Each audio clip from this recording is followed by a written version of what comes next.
हम लोग जिस विषय में बात करेंगे वो है यूनान की सभ्यता। ठीक है, पुरानी सभ्यता की हम लोग बात कर रहे हैं ना, हम लोग एक सीरियल से चले हैं। सबसे पहले हम लोगों ने किस सभ्यता की बात की थी? मेसोपोटामिया की सभ्यता, मिस्र की सभ्यता, फिर हमने चीन में देखा था ना, चीन में कन्फ्यूशियस को देखा था। अब हम आगे बढ़ रहे हैं और आगे बढ़ने की कड़ी में अब हम लोग बढ़ेंगे यूनान की तरफ। ठीक है, जिसको पहले ग्रीक कहा गया था और अब ये ग्रीस है। आप देखिएगा ना, वहाँ पर है ग्रीस है।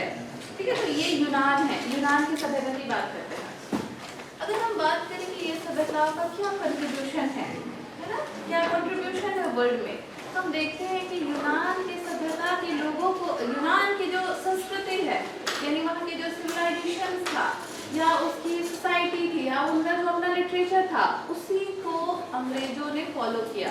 ये यूरोपियन जिस सभ्यता की बात कर रहे हैं, जिस संस्कृति की बात कर रहे हैं, जो अपनी सभ्यता पे गर्व की बात कर रहे हैं, वो सब उसका आधार वो मानते हैं यूनान की सभ्यता को। क्योंकि यूनान में ऐसे बहुत सारे, आप देखिएगा ना, जितने पुराने दार्शनिक है, जितने पुराने हैं, आप अरस्तु का नाम लीजिए, कहाँ का है? यूनान का। फादर ऑफ हिस्ट्री यूनान का है। उसके बाद प्लेटो, पाइथागोरस किससे जुड़ा हुआ है? गणित से, है ना। गणित का एक ये बहुत इम्पोर्टेंट पार्ट है, हम लोग पाइथागोरस को देखते हैं। ठीक है, तो हम लोग जब पूरे कंक्लूजन में पहुंचते हैं कि यूनान एक ऐसी सभ्यता विकसित किया था जहाँ से बड़े बड़े दार्शनिक, फिलोसफर निकले, इतिहासकार निकले। इसके बाद सिर्फ हेरोडोटस ही नहीं है, हेरोडोटस के बाद भी बहुत सारे जो थुसिडाइडिस है वहीं पर से निकले हैं। तो ऐसे बहुत सारे हिस्टोरियन हैं जो वहीं से निकल रहे हैं।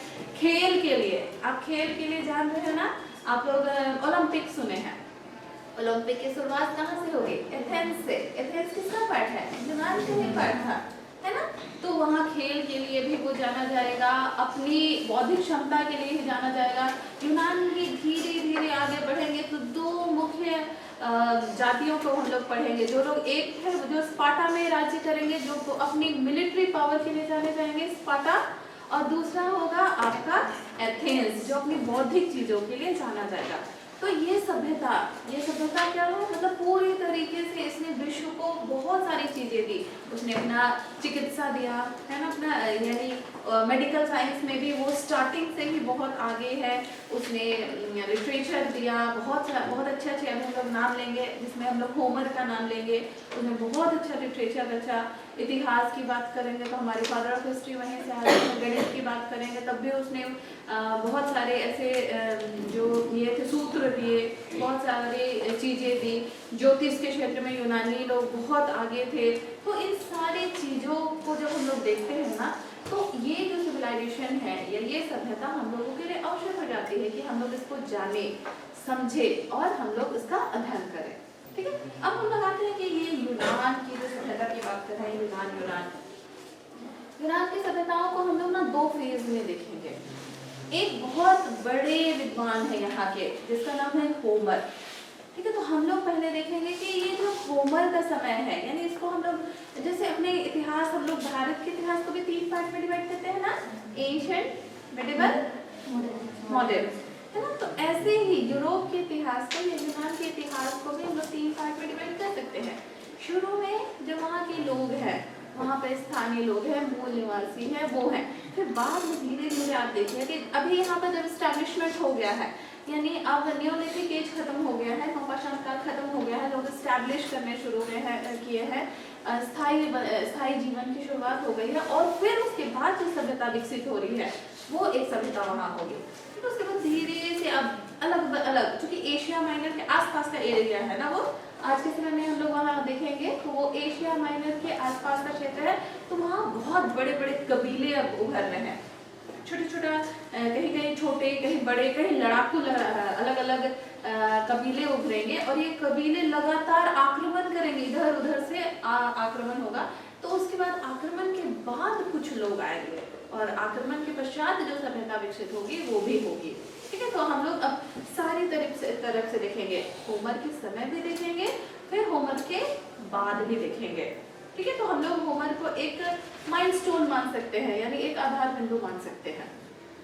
सबसे पहले तो हम लोग बात करते हैं कि आखिर ये यूनानी लोग, ये पुराने, इनका बात किया ना कि यूरोप के लोग आज यूनान की सभ्यता पे ही गर्व करते हैं, अपने आप को यूनान की सभ्यताओं की जो लिटरेचर है उसके आधार पे अपने आप को वो कसौटी पे तौलते हैं ना कि हमारा लिटरेचर बहुत महान है, बहुत अच्छा है, क्योंकि हम लोग इसको फॉलो करते हैं, हम लोग यूनान को या यूनान के साहित्य को फॉलो करते हैं, ये बात वो बोलते हैं।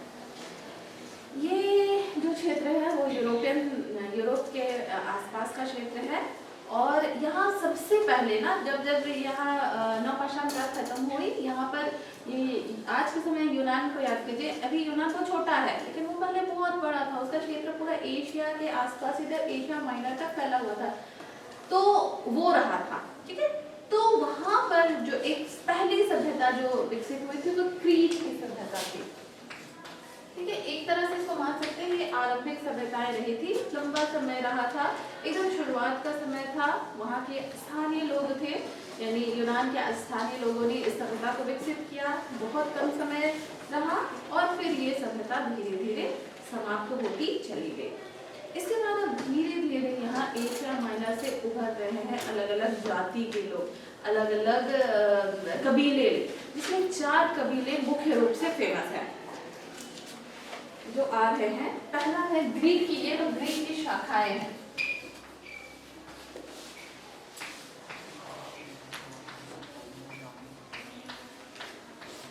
चार जातियां उभर रही हैं। ठीक है, यूनान में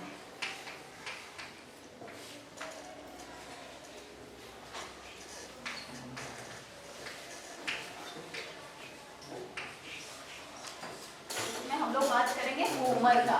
ठीक है, यूनान में हम लोग मुख्य रूप से होमर की बात करेंगे। होमर कालीन 4 शाखाएं आ रही है, यूनान में प्रवेश करेंगे। पहला है आयोनियन, डोरियन,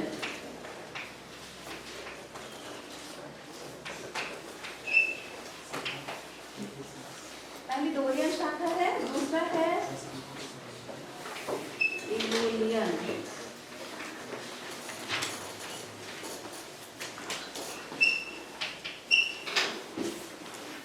तीसरी शाखा है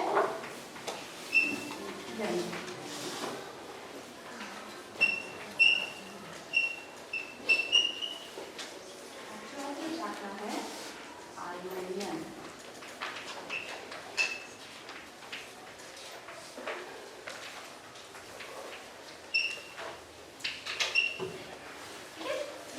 शाखाएं मुख्य रूप से यूनान के आसपास के क्षेत्र में लगातार आक्रमण करेगी, जिसमें मुख्य रूप से ये आयोनियन वाले लोग प्रबल रूप से अपना जो क्षेत्र है उसको हथियाने में सफल हो पाएंगे, और यूनान फिर से एक परिचित होगी अन्य जाति के साथ जो कहलाएगा आयोनियन।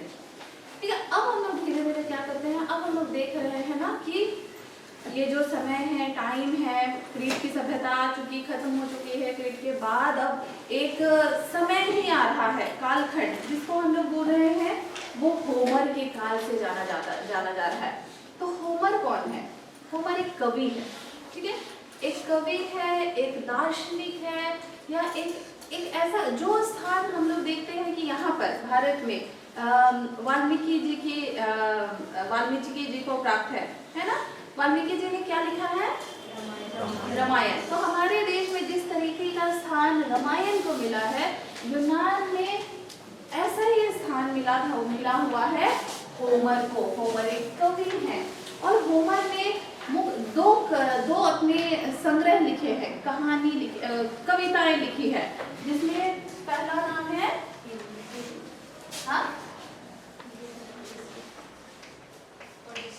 इलियड, दूसरा है ओडिसी। ठीक है, ये दो काव्य संग्रह रहे हैं उसको, और ये दोनों संग्रह ये जो रहे हैं ना, एक तरह से ये माने जाते हैं यूनान के बाइबल के रूप में इनको स्थान मिला हुआ है। जो स्थान बाइबल को मिला है ना, वैसे ही स्थान यूनान वासियों ने होमर की जो कृति थी उसको दिया था। ये दोनों अपने समय की चीजों को व्यक्त करते हैं। तो यहाँ अब हम लोग देखेंगे ना कि होमर ने अपने इलियड और ओडिसी के माध्यम से किस तरह की चीजों का वर्णन किया है। यानी होमर के समय में हम लोग देखेंगे कि कैसे यहाँ का यूनान का समाज कैसा है।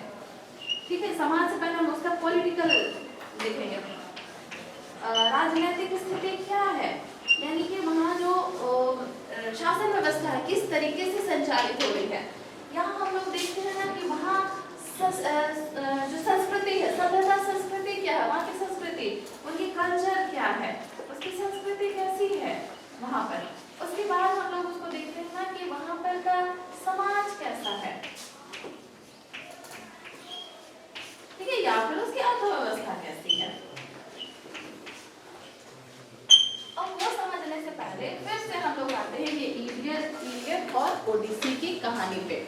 ये क्या है, काव्य रूप में है, भले ये काव्य रूप में है लेकिन इसमें कई ऐसी चीजें हैं ना जो यूनान के देश को उजागर कर रही है। जैसे इसका जो थीम है ये किस पे आधारित है, ये उस समय चूंकि छोटे छोटे गणराज्य है ना। यूनान क्या है, यूनान भी अपने आप को, ये पहली बार अपने आप को गणतंत्र यानी रिपब्लिकन स्टेट के रूप में अपने आप को स्टैब्लिश कर रहा है। यूनान के लोग बहुत अच्छे यहाँ पर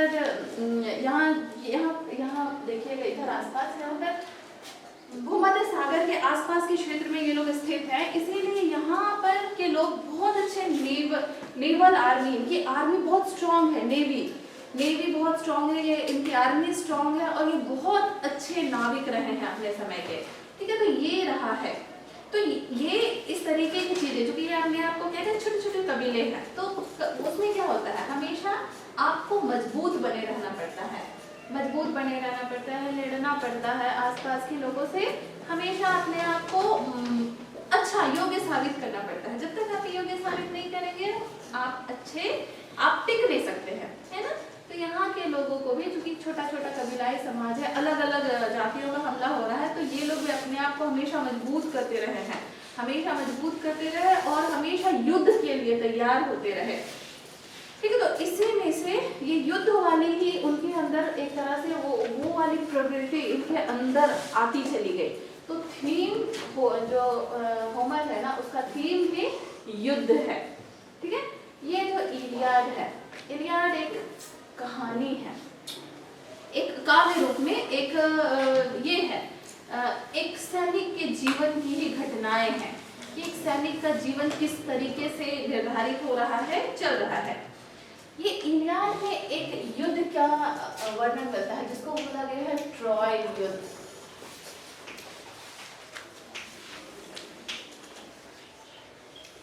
ट्रोजन वॉर, ठीक है, ट्रॉय युद्ध का वर्णन मिलता है। ट्रॉय युद्ध ये यूनान के इतिहास की बहुत बड़ी घटना है। ठीक है, ट्रॉय एक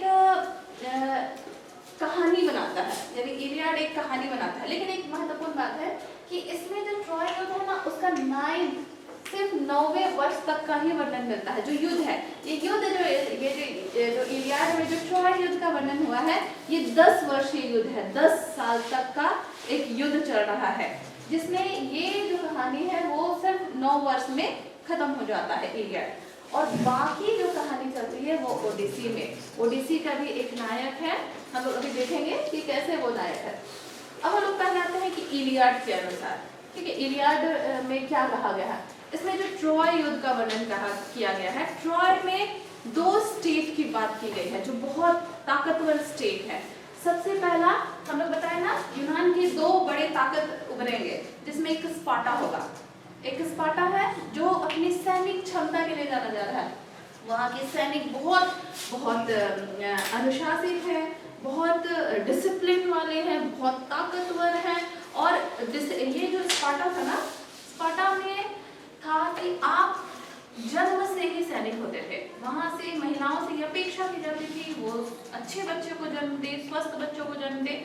वहाँ हर किसी के लिए सैनिक बनना या आर्मी ज्वाइन करना अनिवार्य था, हर आदमी को, एक मेल पर्सन को हर हाल में एक सैनिक जीवन से गुजरना ही पड़ता था। 7 साल की उम्र से उसकी शिक्षा शुरू हो जाती थी और उसको पूरा मिलिट्री शिक्षा दी जाती थी। यहाँ देखें हमें सैनिक स्कूल है, सैनिक स्कूल देखे हैं झारखंड में है, तिलैया में, ठीक है। यहाँ पर सैनिक स्कूल में ना बच्चों को बचपन से ही सैनिक बनने की प्रेरणा दी जाती है, शिक्षा दी जाती है। उनके जो जितनी पूरा पढ़ाई होगी ना पूरा मिलिट्री टाइप की होगी, उनका रहन सहन, उनका खान पान या उनके बाल सब मिलिट्री स्टाइल के होते हैं। सेम ऐसे ही स्पार्टा के लोगों के लिए भी मिलिट्री शिक्षा अनिवार्य थी। तो ये स्पार्टा बहुत ही ज्यादा ताकतवर स्टेट के रूप में बढ़ रहा था। यही आयोनियन वाले लोग, आयोनियन जाति के, डोरियन जाति के लोगों के द्वारा ये डोरियन वाले लोग स्पार्टा में राज्य कर रहे थे, ठीक है। बहुत ताकतवर शाखा ये रही थी। तो स्पार्टा जो कि अपने नेवल पावर के लिए बहुत जाना जाता था, अपने सैनिकों के लिए जाना जाता था। और यहाँ एक घटना हो जाती है। घटना ये होती है कि एक स्पार्टा का एक राजा है, ठीक है। स्पार्टा के राजा की एक पत्नी है बहुत सुंदर, जिसका नाम है हेलेन, ठीक है। तो हेलेन का यहाँ पर अपहरण हो जाता है और ये राजा का नाम है मेनिलॉस।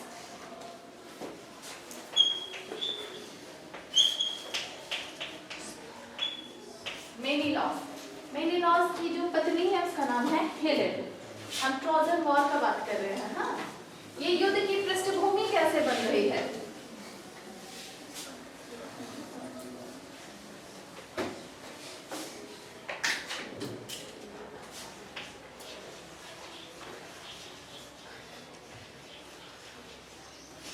दो लोग हैं।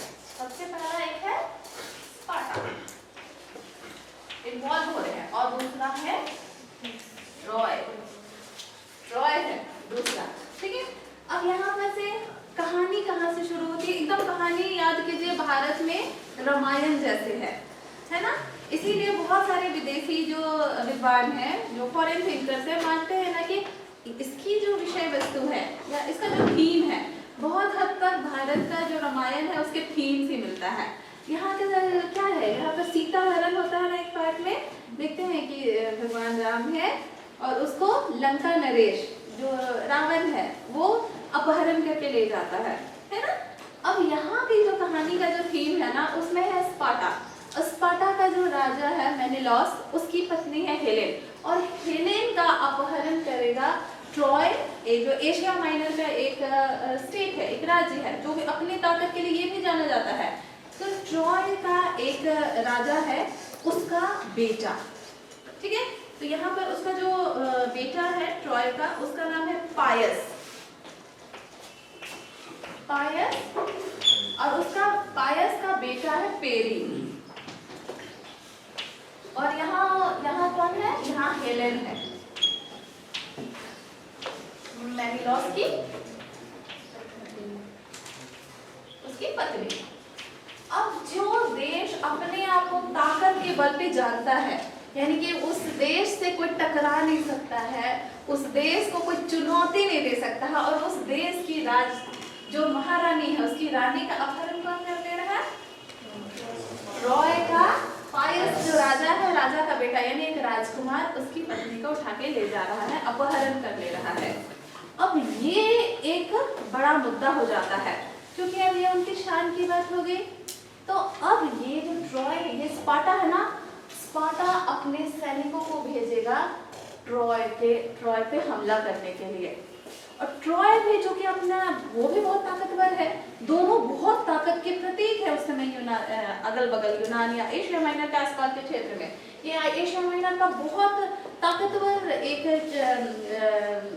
स्टेट है या राज्य है, छोटा सा, और ये बहुत बहुत बड़ा दखल रखता है एशिया में, अपना एशिया माइनर के क्षेत्र के आसपास। आज एशिया माइनर देखने का तुर्की के आसपास का क्षेत्र है, एशिया माइनर में ये बहुत बड़ा दखल रखा है, व्यापार पे इसका बहुत कंट्रोल है। तो आप व्यापारिक केंद्र के रूप में मजबूत है, इसकी सेना मजबूत है, ये खुद बहुत मजबूत है, ठीक है। तो लेकिन स्पार्टा इस चीज को बर्दाश्त नहीं कर रहा है, ये भेजेगा अपने सैनिक, और दो लोग, ये सैनिक ना 10 साल तक ट्रॉय पे छावनी बना के रखेंगे। हाँ, और यही हम बोले ना कि 9वें साल तक का जिक्र किसमें मिल रहा है?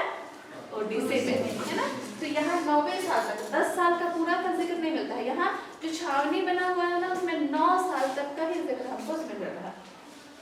स्पार्टा अपने कुछ सैनिकों को भेजेगा, बहुत फेमस सैनिक, जिसमें स्पार्टा की तरफ से है एकिलीज,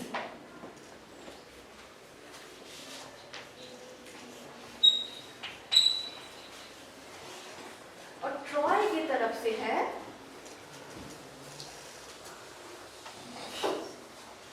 हेक्टर। ठीक है, कमांडर इन चीफ वहां स्पार्टा की तरफ से है एकिलीज, यहाँ तरफ से है हेक्टर। अब कहानी आगे बढ़ती है, 9 साल हो जाता है, 10 साल हो जाता है, बहुत लंबा ड्यूरेशन हो जाता है। तब अब ये एकिलीज लोग ना एक ये करते हैं, एक उपाय करते हैं कि अब हम लोगों को कुछ तो करना होगा। तो इसी में ना एक मुठभेड़ होता है, जो होता है एकिलीज और हेक्टर के बीच। हेक्टर उस समय बहुत ताकतवर सेनापति के रूप में पूरा विख्यात था, पूरे विश्व विख्यात था। तो ये एकिलीज ना हेक्टर को मार देता है। ठीक है, जैसे ही हेक्टर की मृत्यु होती है, जैसे बोला गया ना सेना में सेनापति की मृत्यु होने के बाद जो सेना रहती है ना, बाकी लोग रहते हैं ना, वो लोग ऐसे ही उनको ऐसे ही खत्म किया जा सकता है, क्योंकि जो मेन होता है, हेड होता है, हेड का होना महत्वपूर्ण होता है। तो ये जैसे ही लोगों के बीच, अब हेक्टर की मृत्यु हो, इसको मार दिया जाता है।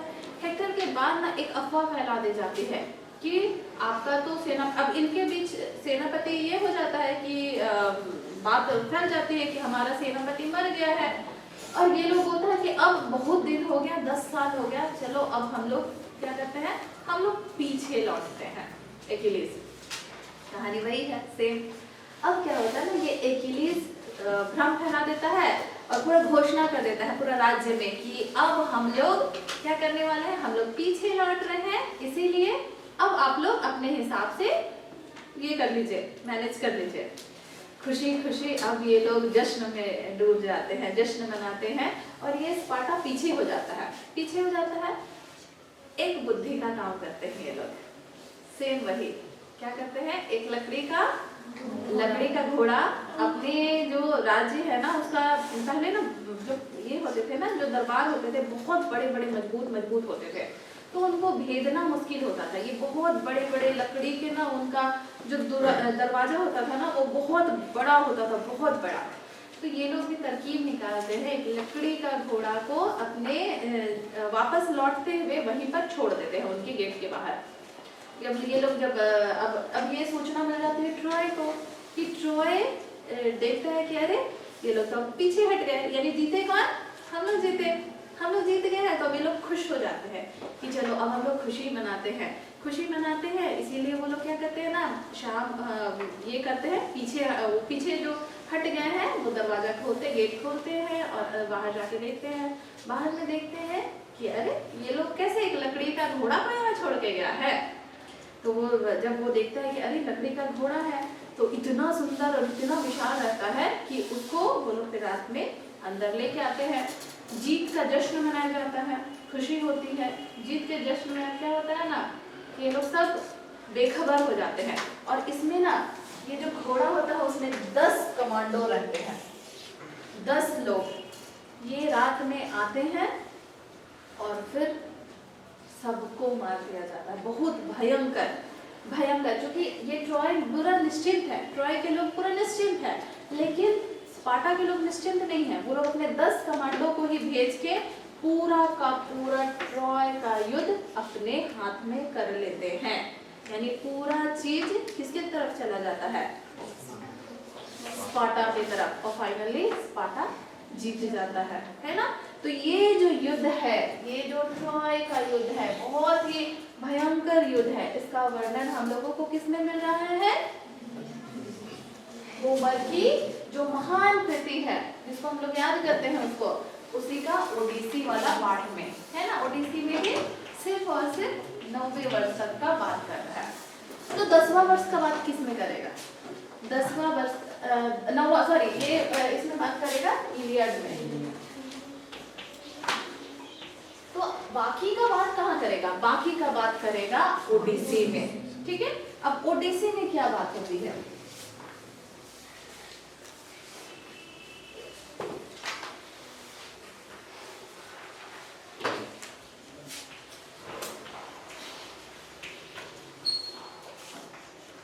ओडिसी में एक नायक है, ठीक, ओडिसी का एक हीरो है। जैसे स्पार्टा जीत गया ना, स्पार्टा जीत गया तो अब उसमें एक नायक को चुना गया है जिसका नाम है यूलिसीज।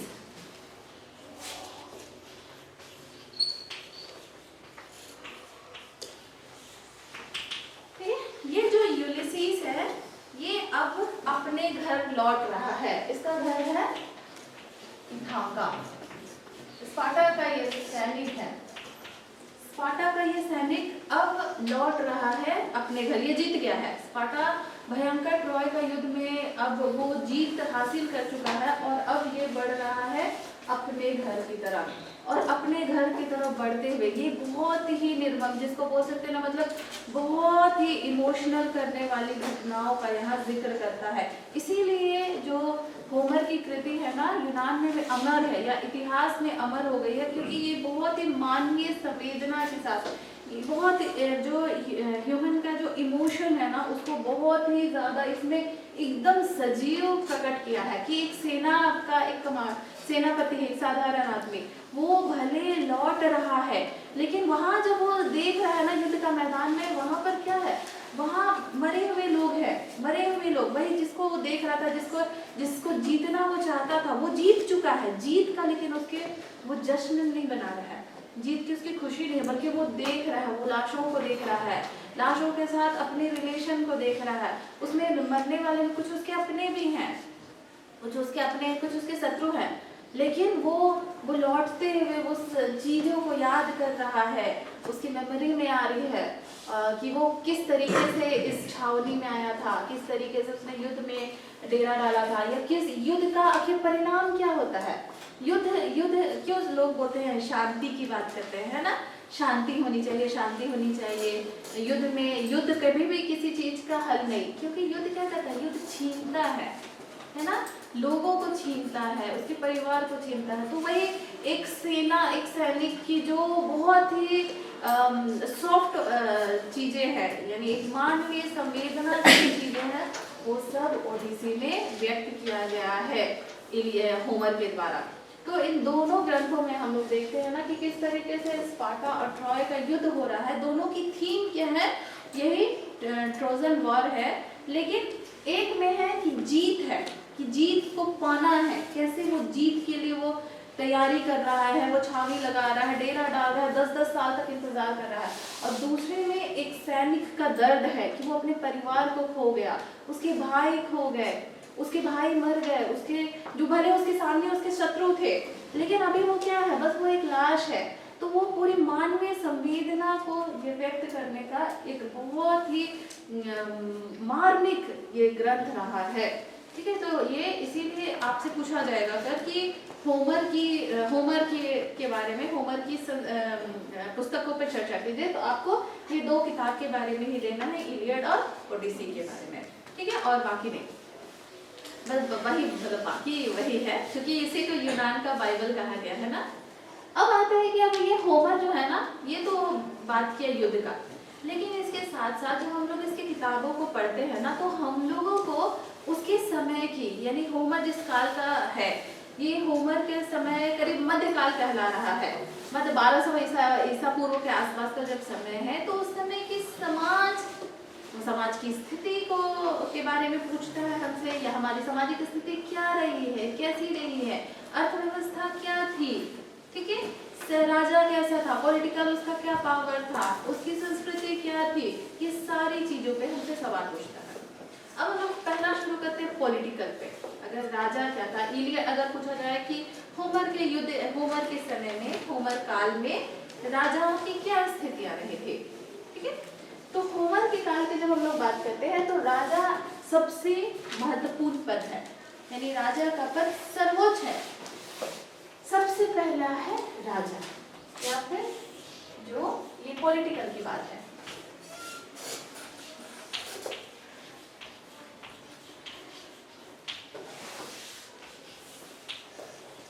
ठीक है, सबसे पहला आता है राजा। क्योंकि राजा के पास अधिकार है, वो अपना सारा से सारा निर्णय वही ले रहा है, उसके पास असीमित अधिकार है।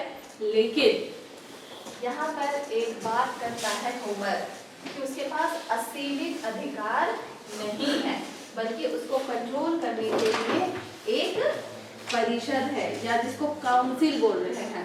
ठीक है, सबसे पहला राजा है, यानी राज्य का सर्वोच्च अधिकारी राजा।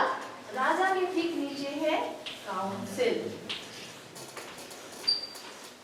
ठीक है, काउंसिल क्या है? काउंसिल उसको कंट्रोल कर रहा है राजा को, कि राजा के पास कहीं असीमित अधिकार तो नहीं है। क्योंकि जब राजा के पास बहुत असीमित अधिकार आ जाएगा, बहुत ज्यादा उसके पास हो जाएगा, तो वो क्या हो जाएगा, वो अपने हिसाब से चीजों को करने लगेगा। इसीलिए यूनान के जो पूरे पॉलिटिकल ये को देखते हैं, स्ट्रक्चर को देखते हैं, उसमें राजा है, लेकिन उसके साथ उसका काउंसिल है। काउंसिल उसकी चीजों पे कंट्रोल करने का काम करती है। बिना काउंसिल के सदस्य के वो अपनी बातों को नहीं रख सकता है। उसको हर एक डिसीजन के लिए, चाहे युद्ध करना है, नहीं करना है, कहीं जाना है, कहीं ट्रीटी करना है, संधि करना है, किसी के साथ अच्छा फैमिली रिलेशन बनाना है, उस हर चीज में काउंसिल से उसको हेल्प लेना पड़ता था राजा को। और काउंसिल में 2 प्रतिनिधि होते थे। ठीक है, ये जो होते थे, ये जो काउंसिल के जो सदस्य होते थे ना, ये ब्लूम कहलाते थे।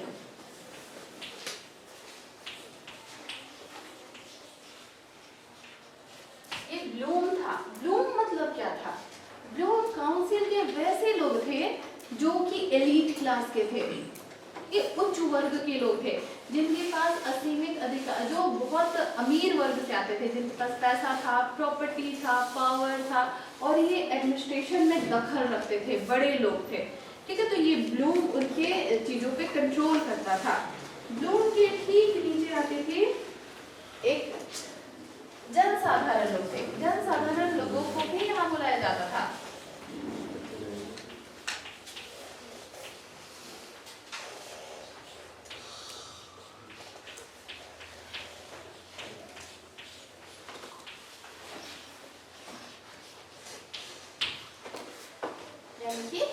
आप देखिए तो यहाँ पर जनसाधारण, यहाँ पर जो पूरा सिस्टम था वो इस स्ट्रक्चर में चल रहा था।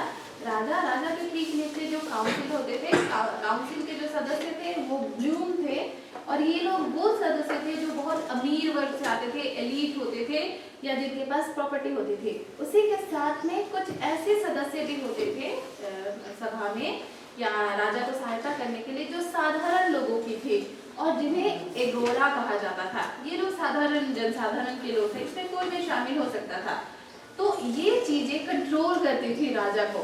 राजा को के पास असीमित अधिकार नहीं थे, जैसे और बहुत सारे देशों में रहा है, राजा के पास असीमित अधिकार थे, बहुत अधिक उसके पास चीजें थी। वैसे यहाँ पर हम लोग नहीं देखते हैं। राजा को कंट्रोल करते थे, राजा के डिसीजन में राजा बिना परमिशन के अपनी बातों को नहीं कर पाता था और नहीं रख पाता था।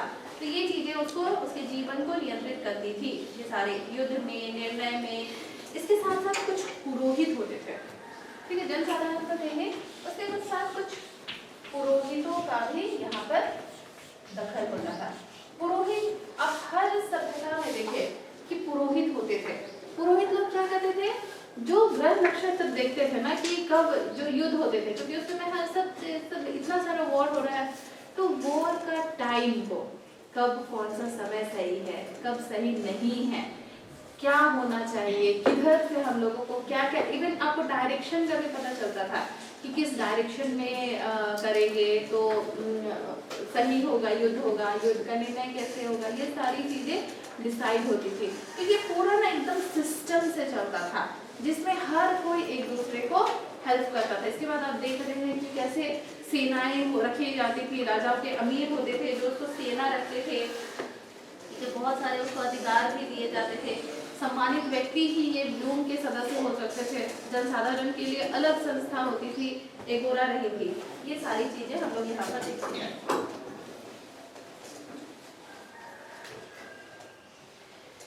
इसके बाद जो हम लोग नेक्स्ट में देखते हैं कि जब होमर का जो समय है, इसमें एक ये की बात की गई है, समाज की स्थिति के बारे में बात करते हैं। लेकिन होमर के बारे में जब हम लोग देखते हैं, एक तो स्पष्ट है कि समाज में जो व्यवस्था है, यानी कि सैनिकों का होना आवश्यक माना जाता था। तो यहाँ पर भी हम लोग दो तरीके के समाज पे अगर गौर करें तो सबसे पहले हम लोग देखते हैं कि जो स्पार्टा है, स्पार्टा पूरी तरीके से कैसा है, सैन्य वाला है। वहाँ पर सेना होना जरूरी है, सैनिक लोग होने जरूरी हैं, या सारी चीजें सेनाओं के द्वारा नियंत्रित होती है। वही दूसरी चीजें जब हम लोग एथेंस की बात कर रहे हैं, तो एथेंस किस चीज की बात करता है, बौद्धिक चीजों की। वहाँ इंटेलेक्चुअल्स का होना जरूरी है। वहाँ आर्मी से ज्यादा इंपॉर्टेंस दिया गया है किसको, तो शिक्षा को। शिक्षा होना मतलब एजुकेशन जरूरी है। एजुकेशन में भी आपको लिटरेचर लिखना जरूरी है, आपको मेडिकल का जानकारी होना चाहिए, आप गणित पढ़िए, आप इसके साथ साथ शारीरिक व्यायाम की बात करते हैं। ये शरीर की ये जो शारीरिक चीजें हैं ना, बहुत ज्यादा खेल कूद का ये हमेशा आयोजन करते थे। इनके मनोरंजन में वो शामिल था, खेल कूद होना। फिर ये शिकार करना पसंद करते थे, घूमना पसंद करते थे। ये सारी चीजें इनके लाइफ का पार्ट थी, जिससे कि ये लोग नॉलेज गेन कर सके। तो जब हम लोग स्पार्टा की बात करेंगे तो वो पूरी तरीके से सैन्य प्रधान होगा, सेना से नियंत्रित होगा, सेना की चीजें चलेगी। लेकिन जैसे हम लोग एथेंस की बात करेंगे, एथेंस पूरी तरीके से बौद्धिक चीजों को प्रश्रय देगा, वहाँ की बौद्धिक चीजें को ये करेगा, प्रेजेंट करेगा। अब हम लोग महिलाओं की बात करते हैं जब इस समाज में, तो महिलाएं समाज में एक महत्वपूर्ण स्थान पे रही थी। ठीक है, भले सैनिकों की बात होती थी स्पार्टा में, लेकिन महिलाओं को भी महिलाओं से कई सारे डिसीजन में महिलाओं का भी महत्वपूर्ण रोल रहा था। उनसे डिसीजन में उनको सहभागी बनाया जाता था। कई ऐसे मामले थे जो महिलाओं से पूछे जाते थे। स्पार्टा में महिलाओं को जैसे लड़कों को शिक्षा दी जाती थी ना मिलिट्री, वैसे महिलाओं को भी रहा था, बहुत फ्रीडम रहा था यहाँ पर की महिलाओं को। यहाँ की महिलाएं स्वतंत्र थी, अपने हिसाब से जन्म ले सकती थी, इन पे बहुत बोझ नहीं था। बस एक दबाव रहता था कि ये स्वस्थ पुरुष या स्वस्थ बच्चे को जन्म दे जो मेल हो। ठीक है, मेल लोगों पे जन्म पे यहाँ पर बहुत ज़्यादा कोशिश की जाती थी कि लड़के स्वस्थ हो, लेकिन लड़कियों का जन्म भी खराब नहीं होता था। स्पार्टा में देखा गया था कि कई ऐसी महिलाएं थी जिन्होंने अपंग बच्चों को जन्म दिया। तो अपंग लोगों के लिए या जिसको थोड़ा डिसेबल होते थे ना, इनके लिए समाज में कोई स्थान नहीं था। एक ऊंची पहाड़ी से ना इनको फेंक दिया जाता था। ऐसे जो बच्चे होते थे, यानी जो समाज में कंट्रीब्यूट ना करे, स्पार्टा में जो समाज के सोसाइटी में जो सैनिक बनने लायक नहीं होते थे, या तो उनको दूर भेज दिया जाता था गांव से या शहर से दूर, या स्पार्टा से ही भगा दिया जाता था, या फिर उनको मार ही दिया जाता था। तो महिलाओं से ये अपेक्षा की जाती थी कि वो एक स्वस्थ बच्चे को जन्म दे, और साथ में वो भी शारीरिक जो फिजिकल जो फिटनेस है उस पर ध्यान दे। महिलाओं पे भी अपेक्षा की जाती थी। कई ऐसे किताबों में जिक्र मिलता है कि जो स्पार्टा की महिलाएं थी वो लड़कों के साथ कुछ 10-11 साल जब तक उनका नहीं होता था, वो तब तक वो युद्ध अभ्यास करती थी। लड़कों के साथ लड़कों की तरह का ड्रेस पहन के वो युद्ध में जाती थी और ये करती थी, युद्ध का अभ्यास करती थी। तो इस तरीके से हम लोग उसको देखते हैं कि समाज में महिलाएं भी हैं, पुरुषों का स्थान चूंकि सर्वोच्च है। पैट्रियार्की सिस्टम आपको दिखाई दे रहा है, सैनिकों वाली चीजें आपको दिखाई दे रही है। सैनिक शिक्षा एकदम अनिवार्य थे, एकदम टाइम दे दिया जाता था। 6-7 साल की उम्र से ही बच्चा अब तैयार हो जाता था, किसके लिए, सेना में जाने के लिए, सैनिक सेना के लिए। और उसका जब तक वो शादी नहीं होता था, शादी के बाद भी अलग अलग टाइम था, अलग अलग लोगों के जीवन को डिवाइड किया गया था। तो जो बच्चे हैं, बच्चों को पूरा फुल्ली आर्मी ट्रेनिंग दी जाती थी। उसके बाद जो लोग तैयार हो जाते थे 20 साल, उस उम्र 20 साल होने के बाद जब वो आर्मी में आ जाते थे, अपॉइंट हो जाते थे, उसके बाद भी उनके जीवन पे बहुत ज़्यादा कठोर नियंत्रण रखा जाता था। उनको फ्री होके मतलब घर फैमिली देखने की इजाज़त नहीं थी। एकदम उनका जीवन 30 साल के बाद ही वो एक स्वतंत्र जीवन जी सकते थे। लेकिन बचपन से लेके उनको 30 साल के बाद भी उनकी बहुत सारी, जब उनकी ज़रूरत होती थी ना, तो उनको जब स्पार्टा में जब भी सेना की ज़रूरत होती तो उनको आना पड़ता था। तो इस तरीके से हम लोग जब देखते हैं कि यूनान की जो सभ्यता की हम लोग बात करते हैं, कई सारे फेजेस से गुजरती है, जिसमें होमर का टाइम बहुत इंपॉर्टेंट होता है। होमर के बाद हम लोग देखते हैं कि कैसे एथेंस और स्पार्टा का जो ये है समय है वो चलता है। और फिर बाद में हम लोग देखेंगे कि ये जो सभ्यता है एथेंस भी या फिर जो स्पार्टा है, ये भी कहीं ना कहीं जाकर डिक्लाइन होते हैं। जो उभरा है वो तो डाउन होगा ही ना, जिसका जो अपराइज किया है उसका डाउनफॉल होगा ही। तो इस तरीके से हम लोग यूनान की सभ्यता जिस प्रकार से उभर रही है, बढ़ रही है, अपने पीक पे पहुंचती है जब होमर का टाइम आता है। लेकिन फिर धीरे धीरे, चूंकि ये जो क्षेत्र है वहाँ आप भी देखें ना, लगातार आक्रमण हो रहे हैं, कई सारे आक्रमण होंगे और फिर ऐसे ही यूनान पे बहुत सारी जातियों का आक्रमण होगा और फाइनली धीरे धीरे ये जो सभ्यता है, ये संस्कृति धीरे धीरे डिक्लाइन होता चला जाएगा।